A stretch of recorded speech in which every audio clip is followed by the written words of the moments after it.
J'en profite pour dire ce que je n'ai pas dit tout à l'heure, mais qui est important aussi à savoir, c'est que le fondateur du Royaume d'Arabie Saoudite contemporain, donc après l'unification de l'Arabie Saoudite, donc Abdelaziz bin Saoud, eh bien, a eu une descendance prolifique. C'est le moins que l'on puisse dire, puisque figurez-vous qu'il a quand même eu 32 épouses, ce qui n'est quand même pas rien.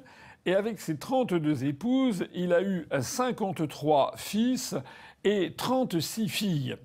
Alors, de façon à la saoudienne, ce sont ses fils, les uns après les autres, qui lui ont succédé. Vous le savez, la France a connu pendant longtemps la monarchie. Lorsque le roi actuel mourait, la succession au trône se faisait par les lois fondamentales du royaume de France. C'est-à-dire que le plus proche parent mâle hérite de la couronne à la mort du roi précédent.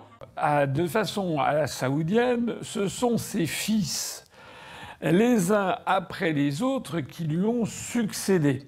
En commençant par les descendants, si le roi n'avait pas d'enfants, on se tournait alors vers ses petits-enfants, puis vers les frères, ensuite vers les neveux, les arrière-neveux, etc. Comme les filles n'étaient pas héritières, De façon à la saoudienne, ce sont ses fils, les uns après les autres, qui lui ont succédé. parfois les successeurs étaient très difficilement trouvables, ça allait parfois très loin, vers par exemple des personnes déjà rois d'un autre pays. L'héritier devait être un enfant légitime et de confession catholique. Après le premier, donc Abdelaziz bin Saoud, on a eu toute une succession de rois.